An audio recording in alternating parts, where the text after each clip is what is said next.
사람이 사는 데는 법이 있습니다. 혼자 살 때는 법이 필요 없지만 여러 사람이 살 때는 반드시 법이 필요한 것이죠. 부부 간에 살 때도 법이 필요하고 부자지 간에 살 때도 필요하고 교회에도 법이 필요하고 이 세상에도 법이 필요한 것입니다. 하나님과 사람 사이에도 법을 만들어 두었습니다. 동산에 있는 모든 것은 너희가 먹을 수 있으나 이것은 먹지 마라. 이게 하나님과 너희를 구별하는 것이다. 우리에게 무한정 자유를 주신 것이 아니고 자유를 제한하는 그 영역이 있습니다.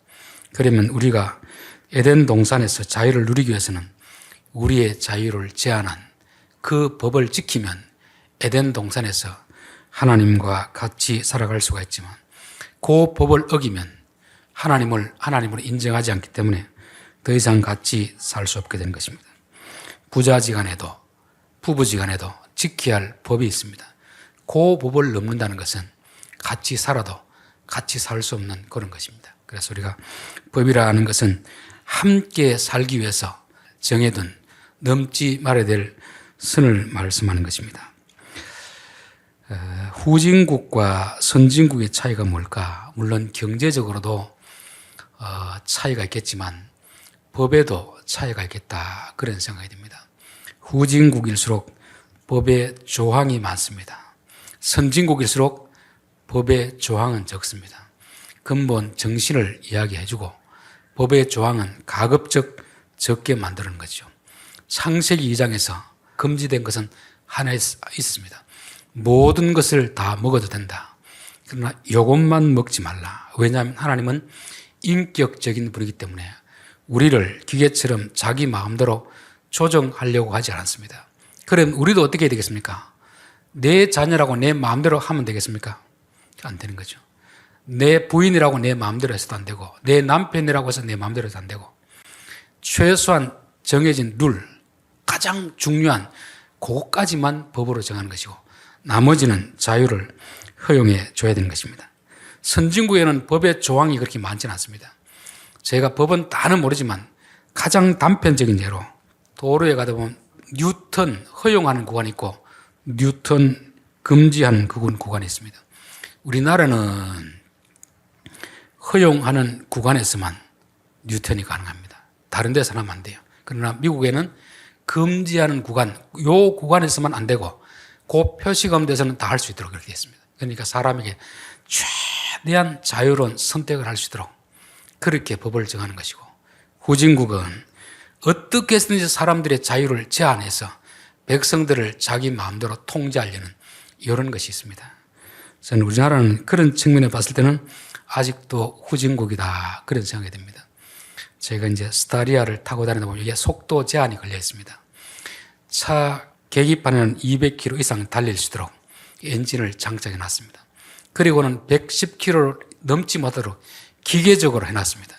물론 같이 타니까 여러 사람의 생명이 귀하니까 그렇게 해놓은 것은 좋지만 그것은 자기 운전자의 어떤 판단에 맡겨야지 속도를 좀 내야 될 때는 내는 그런 도로에서 내고 좀 커브길 위험한 데는 좀 줄이도록 해야 되는데요. 이걸 기계적으로 강제로 못하게 하는 것입니다. 우리 앞포 도로도 마찬가지 아닙니까? 그 전에 80km였거든요. 사고 한번 나니까 60km로 줄여놨습니다. 이 도로를 60km 다니는 사람이 누가 있겠습니까? 그 과속 카메라 단속에 있는 데만 멈춰서고 나머지는 다 80으로 달립니다. 그러니까 나라에서 어떤 정책을 정할 때, 법을 정할 때는 최대한 백성들을 배려하고 자유를 존중하고 그렇게 해야 되는데 그냥 법부터 정해놓은 거 보면은 아직도 이 나라는 백성들을 대하는 것이 어린아이 취급하는구나. 여러분, 우리가 아이들을 키울 때도 어린 아이일 때는 어떻게 합니까? 이거 해라, 이거 하지 마. 일일이 다 명령하지만 다 큰 자식은 그런 말 하지 않습니다. 자기 스스로 판단하고 진짜 위험한 부분에서는 이것만큼은 꼭 지켜주길 바란다. 중요한 한두 가지를 법으로 정하는 것이 나머지 사소한 것은 스스로 알아서 하도록 하는 것이 이게 인격적인 대우인 것입니다. 법에는 근본 정신이 있고 조항이 있습니다. 조항.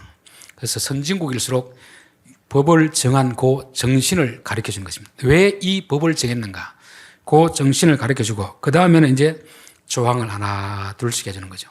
그럼 조항이 조항대로 해서 될 때가 있고 안 될 때가 있습니다. 신약 성경 우리 289페이지를 보겠습니다. 6절 말씀 보겠습니다. 그가 또한 우리를 새 언약의 일꾼 되기에 만족하게 하셨으니 율법 조문으로 하지 아니하고 오직 영으로 함이니 율법 조문은 죽이는 것이요 영은 살리는 것이니라. 구약의 법을 율법이라고 하고 신약에는 새 언약이라 그렇게 말씀합니다. 시기적으로 보면은 구약의 법은 아직까지 예수님 오기 전 영적으로 어린아이 상태, 그들에게 주어진 법이기 때문에 이런저런 조항들이 참 많이 있습니다. 신약에 오면 예수님이 그렇게 말하지 않습니다. 그 율법 613가지 가장 핵심 근본은 뭡니까? 하나님을 사랑하고 이웃을 사랑하라. 모든 법은 요구하기 위해서 있는 것입니다. 그런데 구약의 사람들은 법은 다 지켰다고 하는데 부자 청년이 어떻게 하면 영생을 얻을 수 있겠습니까? 계명을 지키라. 다 지켰습니다. 네 재산을 팔아서 가난한 자들에게 주라 하니까 아까워서 못 주는 것입니다. 결국 율법의 조항들은 다 지켰는데 근본 정신은 못 지킨 거죠. 여기서 율법 조문이라는 것은 1계명, 2계명, 3계명 이런 것입니다. 영이란 뭐냐면은 성령이라는 의미되고 영어로는 스피릿, 정신입니다. 정신. 왜 이 법을 만들어낸지 그 법을 알고 지키라 하는 것입니다. 그래서 우리는 조항은 다 안 지키더라도 정신을 알면 다 지키는 것입니다. 율법의 정신은 사랑이니까 사랑을 행하면 법을 다 지킨 것이다. 신약에서 그렇게 해석하잖아요. 그런데 정작 구약에서는 열심히 율법을 지키는데 사랑하지는 못하는 거죠. 오히려 교만해가지고 자기가 많이 법을 지킬수록 안 지키는 사람을 정죄하고 판단하는 그런 일들이 있는 것입니다. 그래서 우리가 법을 지켜야 되지만 법의 조항보다 더 중요한 것은 법의 정신이 뭔가. 구약에서 안식일을 지키라고 할 때 아무것도 하지 말라고 했는데 왜 아무것도 하지 말라고 하는지 그 정신을 모르니까 주일날은 돈을 써도 안 된다, 일을 해서도 안 된다, 영화를 봐서도 안 된다, 그렇게 자꾸 나가는 것입니다. 그래서 예전에 고신측에 어떤 유명한 목사님인데 이 교회에서 오전에 예배를 인도하고 저쪽 교회로 가서 예배를 인도해야 되는데 이 거리가 걸어가기 너무 멉니다. 택시를 타고 가서 예배를 인도했습니다. 그 교단에서 그 목사님을 질의를 했습니다. 질의. 왜 주일날 돈을 쓰느냐. 잘 지키려고 하는데 결국은 뭘 모르기 때문에 율법의 정신을 모르니까 그걸 가지고 사람을 죽이는 것입니다. 율법의 정신은 사람을 죽이는 게 아니고 살리는 거거든요. 그래서 우리가 법을 항상 대할 때는 내가 법을 영으로 해석하느냐, 육체로 해석하느냐, 죽이고 있는가, 살리고 있는가, 그것을 늘 봐야 됩니다. 여러분, 우리나라 제가 보면 국회에서 법을 참 많이 만드는데 잘못된 법은 뜯어 고쳐야 됩니다. 그런데 법보다 더 중요한 게 뭐냐면 법을 집행하는 사람입니다. 동일한 법을 가지고도 살리는 사람이 있고 동일한 법을 가지고 사람을 죽이는 그런 경우가 있거든요. 그래서 법의 조항을 많이 만들기보다는 바른 판사, 바른 검사들을 길러내는 것이 더 중요합니다. 아무리 좋은 법을 만들어도 법을 집행하는 사람이 악한 사람 같으면 아무런 소용이 없는 것이죠. 그래서 우리가 법을 말할 때에도 항상 법의 정신을 알고 왜 이 법을 주셨는가를 모르면 법을 지킨다고 하면서도 오히려 법을 어기게 되는 것입니다. 그래서 예수님과 그 바리새인들 간에 항상 충돌은 뭐냐면 굳이 예수님이 다른 날 병을 고쳐도 되는데 안식일 날 고치거든요. 그래서 왜 안식일 날 쉬라고 했는데 일을 하느냐 그런 거죠. 여러분, 안식일 날 쉬라는 것은 아무 일도 하지 말라는 게 아닙니다.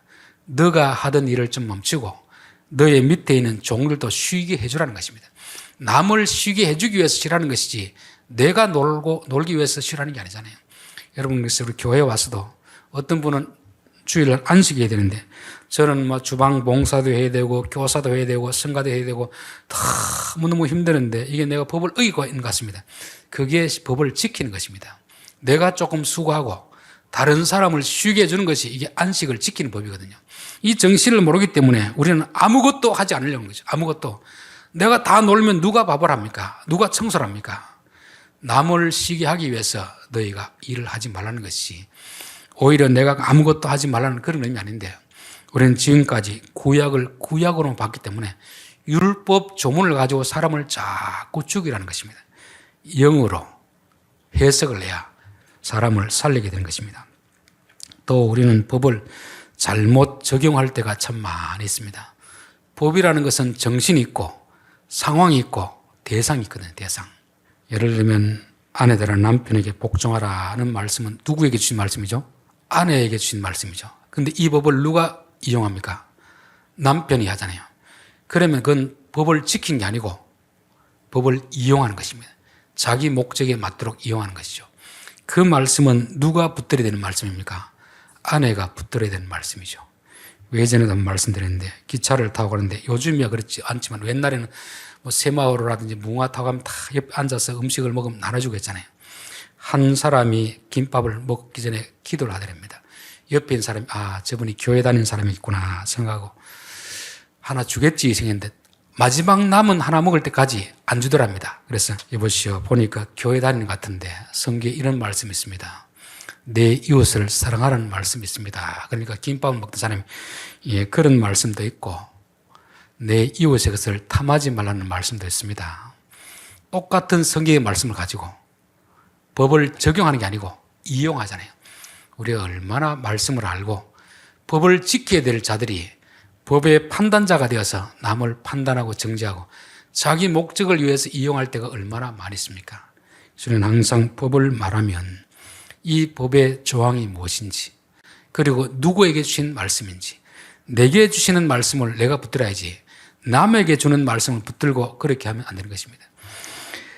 성경에는 자녀들아 부모에게 공경하라 이런 말씀 있잖아요. 이 말씀을 부모가 자식에게 들이밀면 안 됩니다. 부모는 어떤 말씀 붙들어야 됩니까? 부모들아 자녀를 노엽게 하지 마라. 그 말씀을 붙들어야 됩니다. 그래서 우리가 아들 앞에 서면 내게 주신 말씀이 이것이구나. 부모들아 자녀를 노엽게 하지 마라. 부모들아 자녀들에게 갑질하지 마라. 그래서 저는 아이들이 얼토당토한 그런 어떤 요구를 할 때 내가 또 아버지로서 큰 소리 칠 수 있는데 그러면 내가 또 아들에게 갑질하는 거 아닌가. 그들이 내게 요구할 때는 약자 입장하는데 내가 강자에서 약자를 어떻게 돼야 되는가. 하나님이 주신 말씀인데 내게 주신 말씀을 붙들어야지. 아들에게 주신 말씀을 붙들어가지고 너 왜 성경에 부모에게 공개하라고 했는데 공개하지 않느냐. 이렇게 하면 법을 이용하는 거예요. 이용. 자기 용도에 맞도록 이용하는 거죠. 그래서 우리가 법을 말할 때는 항상 정신이 무엇인가. 법의 정신. 법의 정신은 사랑하라는 것이고 살리는 것이지 그 법을 가지고 사람을 죽이는 것이 아닙니다. 이용하라고 주신 것도 아니고 적용하라고 주신 말씀입니다. 그래서 항상 성경에 나오는 모든 말씀은 이 말씀은 어느 집사님 들어야 되는데 어느 권사님 들어야 되는데 그게 아니고 저게 내게 주신 말씀이지 내게. 그 말씀은 나를 비추는 것이 남을 비추라고 주신 말씀이 아니라는 것입니다. 오늘 레위기 19장 20절에 보면 간음한 여자에 대해서 어떻게 할 것인가. 10계명에 보면 간음하지 말라.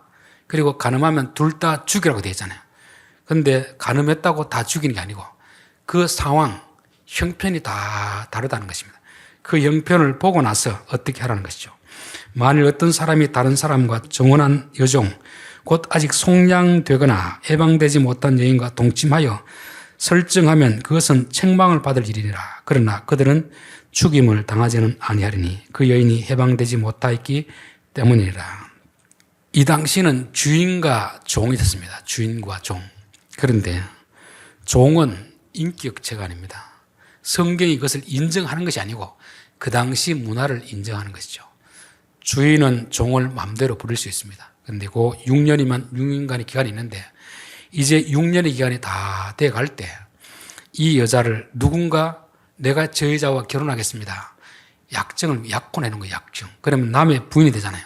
그런데 아직까지 이 남자가 그 금액을 다 지불하지 않은 상태입니다. 약속은 해놨는데 아직까지 실질적으로 자기 것이 되지 않는 거죠. 우리가 어디 백화점 가서 물건이 좋은 것이 있으면 내가 이거 사겠습니다. 그럼 계약금만 걸었다고 내 것이 되는 게 아니잖아요.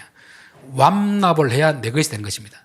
그런데 이제 어떤 사람이 팔아놓고 보니까 다른 사람이 더 비싸게 살려고 하면 계약금을 2배로 주고서도 해도 아무런 문제가 없죠. 왜? 내가 대금을 다 지불하지 않았기 때문에 그런 것입니다. 여기에서도 마찬가지입니다. 이 여자와 결혼하려고 약정을 한 사람이 아직까지 지불하지 않았고 아직 주인의 입장에서는 이 여자를 자유를 시켜주지 않았습니다. 아직까지 계약기간 남아있으니까 죽이지 말고 그 대신 위약금을 내게 하라. 위약금. 얼마의 벌금을 내게 하라 하는 것을 말씀합니다. 그러니까 똑같은 죄라도 그 상황에 따라서 제대로 잘 적용하라는 것입니다.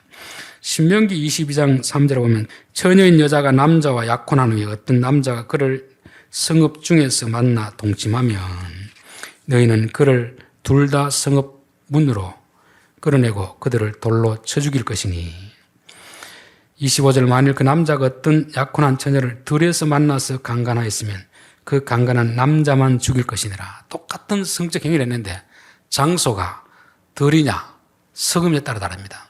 성읍이라면 여자가 생각이 없으면 고함을 치면 사람들이 와서 도와줄 수 있는 곳이지만 들 같은 곳에서는 들에서는 아무리 고함을 질러도 여자가 약하기 때문에 강간을 당할 수밖에 없는 것입니다. 그러면 강간한 행위는 똑같지만 동기가 틀리죠. 동기. 그럴 때는 남자만 죽이고 여자는 죽이지 마라 이렇게 되어 있습니다. 성경에는 어떤 법에 대해서 하나의 조문만 놓고 일률적으로 다 처리하는 게 아닙니다. 각각 상황에 맞도록 그렇게 하는 것이죠.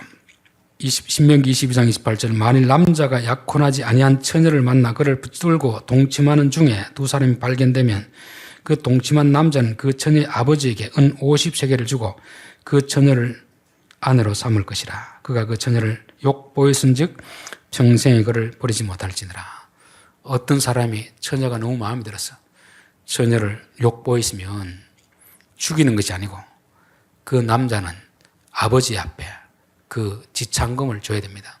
그리고 이제 그 아버지가 남자를 사유를 맡겠다 하면 평생 데리고 살아야 되는 것이고 너 싫다 하면 지창금만 주고 자기는 그냥 물러나가야 되는 것입니다. 이게 하나님이 사람들에 대해서 세심하게 그 사정을 다 배려하고 그렇게 판단을 내리는 것이죠. 그래서 우리는 항상 어떤 법을 적용할 때 일률적으로 사람들에게 다 적용하면 안 됩니다. 상황에 맞도록 이 사람이 자기 의지로 그 일을 했는지 나는 전혀 그럴 마음이 없는데 강제적으로 억지로 그렇게 피해를 당했는지 그걸 따라서 달리 구분하는 것입니다.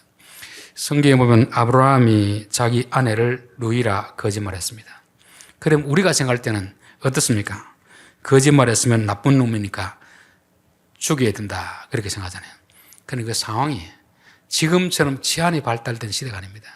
언제든지 왕이 마음먹으면 아내를 취하기 위해서 남자를 죽일 수 있는 그런 상황입니다. 그런 상황에서 아브라함은 자기도 살고 아내도 살리기 위해 가지고 그렇게 아내를 거짓말한 것입니다. 거기에 대해서는 이것이 거짓말이 옳다 나쁘다 우리가 함부로 판단하면 안 되는 거죠. 왜? 하나님이 거기에 대해서 아무런 말 안 했습니다. 잘하는 것은 아닌데 그러나 그걸 가지고 벌을 내리지는 않겠다는 것입니다. 우리가 초등학교 때 어떤 걸 배우냐면 거짓말에도 종류가 있다. 블랙 거짓말, 화이트 거짓말. 내가 어떤 사람을 속이고 돈을 벌기 위해서 하는 거짓말은 나쁜 것이지만 선한 의미에서 하는 그런 거짓말은 나쁜 것이지만 그렇게 벌받을 것 아니다. 그렇게 이제 구분하잖아요. 성경에는 그렇게 구분하는 게 아니고 어느 기준에 맞춰서 하느냐는 기준이에요. 예를 들면 선교사들이 북한에 들어갈 때 가방 제일 밑에 성경책을 넣어가면서 이 안에 뭐가 들었습니까? 그러면 성경책 들었습니다. 이렇게 말하는 게 정직한 거잖아요. 그럼 그렇게 말하지 않으면 이게 거짓말한 게 되겠습니까?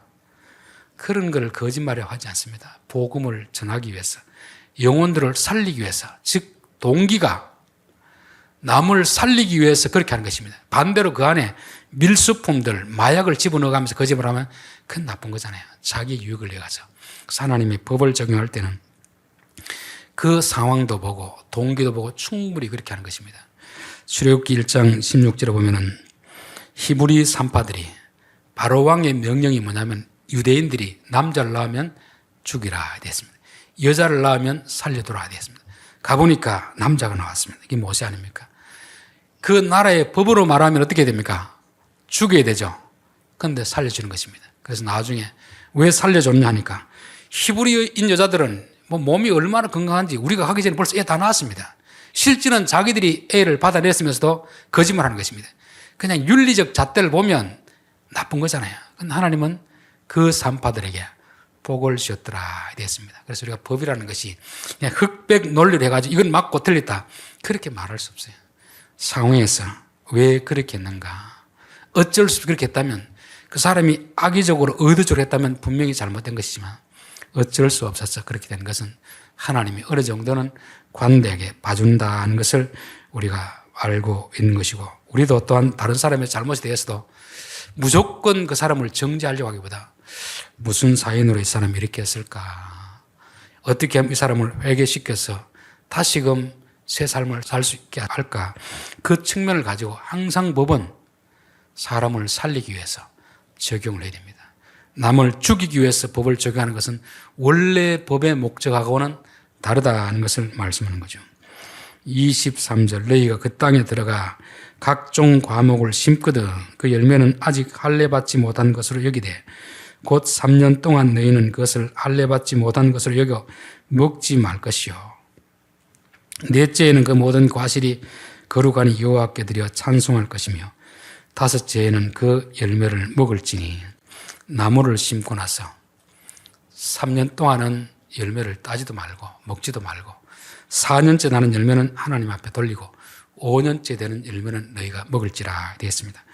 이거를 저는 나무를 잘 모르니까 나무를 심고 몇 년째 먹어야 되는지 저는 잘 모릅니다. 근데 이게 근본적인 정신은 뭐냐면, 너희들이 나무를 대할 때도 인간의 욕망을 따라가지고 너무 열매만 따려고 하지 마라. 열매만. 나무도 좀 생각해줘라. 나무를 우리가 나무를 잘 보살피면 나무가 우리에게 뭐랍니까? 좋은 열매를 주잖아요. 나무를 너무 이용해 먹으려고 하면 나무도 지쳐가지고 사람들에게 열매를 내지 않는 것입니다. 예전에 들은 이야기인데, 농부도 세 종류의 농부가 있답니다. 1등급 농부, 제일 농사를 잘 짓는 사람은 땅을 기름지게 하는 사람이랍니다. 2등 농부가 나무를 잘 가꾸는 사람, 3등 농부는 열매만 따는 사람, 이런 사람입니다. 그러니까 나무는 결국 땅에 뿌리를 내려야 되는 것이고, 땅을 기름지게 해놔야 나무도 튼튼하고 좋은 열매를 맺는데, 우리는 땅도 가꾸지 않고 나무도 거름을 주지 않고 열매만 자꾸 따내려고 하는 것입니다. 그러니까 너무 성급하게 나무에 대해서 너무 이용하려고만 하지 마라. 나무도 좀 생각해 주라 하는 거죠. 나무가 말을 안 한다고 해서 우리가 함부로 막 대하면 나무도 어떻게 하겠습니까? 하나님 앞에 부르짖겠습니까? 안 부르짖겠습니까? 나무도 부르짖게 되는 것입니다. 창세기 3장에 보면은 아담이 범죄하니까 어디가 저주를 받습니까? 땅이 저주를 받아. 땅. 아담이 살고 있는, 아담이 농사 짓고 있는 그 땅이 저주를 받는 것입니다. 그러니까 땅이 어떻게 합니까? 엉겅퀴를 냈어. 엉겅퀴. 사람이 하는 일에 도와주지 않고 방해하는 거죠. 왜? 사람 때문에 자기가 피해를 당했으니까 자기도 사람에게 피해를 돌려주겠다는 것입니다. 똑같은 일이 가인에게 일어나잖아요. 내가 땅이 아벨의 피를 받아들였으니까 그 땅이 너를 거부하리라 하는 것입니다. 그래서 우리는 사람과 사람의 관계에서도 그렇고 인간관계에서도 그렇고 내가 누구에게인가 잘해주면 그게 결국 땅이 기름이 져가지고 거기에서 좋은 열매가 맺히는 것입니다. 사람을 고용하더라도 우리는 자꾸 일만 시키려고 하잖아. 일만 시키는 게 아니고 이 사람을 일을 잘할 수 있도록 기술도 가르치고 서로가 공감해도 이렇게 한 다음에 일을 시키면은 정말 서로가 믿고 신뢰하는 관계가 되는데, 그냥 일만 많이 시키려고 하다 보면은 그 사람도 사람인데 바보가 아닌데 일을 많이 하면 돈을 많이 달라고 하든지 돈을 적게 주면 일을 적게 하든지 서로 있게 되는 것입니다. 그래서 땅과 사람과의 관계 속에서도 너무 성급하게 나무의 열매만 얻어내려고 하지 마라. 나무도 너희들이 가꾸어야 될 대상이고, 나무를 잘 가꾸고 밭을 기름지게 하면 거기서 좋은 열매를 자동적으로 줄 텐데 성급하게 너희들이 막 그 열매를 따려고 하면 결국 나무도 말라 죽고 땅도 황폐하게 된다는 것을 말씀하는 것입니다. 이스라엘 백성들에게 하나님 무슨 법을 줬냐면 6년 농사를 짓고 7년째는 땅을 그냥 두라고 했습니다. 열매 맺는 거 따지도 말고 가만히 두라고 했습니다. 그게 이제 안식년이죠. 안식년. 그런데 이스라엘 백성은 가나안 땅에 들어가고 이 법을 안 지켰습니다. 왜냐하면 1년 놀면 그 수확을 얻지 못하니까 계속한 것이죠. 결국 그 안식을 언제 누리느냐면 이스라엘 백성들을 내쫓고 나서 그 가나안 땅에 있는 나무들에게, 땅들에게 안식을 하게 하신 것입니다. 저는 이걸 보면 참 인간이 좀 땅을 생각하고 나무를 생각했다면, 내 욕심을 덜 부린다면, 순리에 맞게 열매를 땄다면 지속적으로 계속 그 나무에서 열매를 줄 텐데, 욕심을 부리가 너무 성급하게 열매를 거두려고 하고, 또 나무도 쉼이 필요한데 나무를 쉬게 하지 않으니까 결국 그 나무를 맡긴 주인을 내쫓아 버려 가지고 그 땅을 쉬게 하는, 이게 보면 참 창조주 하나님이 우리에게 일을 맡길 때는 너희들 내 마음으로 말하지 못하는 땅이라고, 말하지 못하는 나무라고 함부로 대하지 말고 자식을 대하듯이 그렇게 아끼고 잘 돌보라는 것입니다.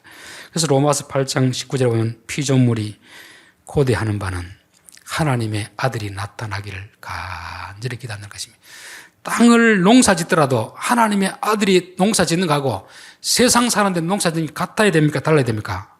달라야 되죠. 세상 사람은 어떻게 했는지 수확을 많이 내려고 그렇게 땅을 돌아보지 않고 나무를 돌아보지 않고 하지만, 예수 믿는 사람은 이 땅을 내가 잘 관리해야지, 나무를 잘 관리하는 것이 내게 사명인데, 하나님이 맡긴 사명인데, 그렇게 해서 그 나무에서 좋은 열매를 얻는 것이 이게 하나님이 해야 될 일이라는 것입니다. 이건 나무뿐만 아니고, 저는 회사를 경영하는 분들 중에서도 장로님이나 집사님이나 권사님이 경영하면 그 종업원들을 대할 때도 정말 그들에게 잘해주고 막 노동만 많이 시키고 임금을 착취하는 것이 아니고 정말 사랑하는 마음으로 하나님이 맡긴 사람으로 잘 돌보면 그들에게서 하나님이 풍성한 결실을 맺히게 할 것이다 하는 것을 말씀하고 있습니다. 기도하겠습니다.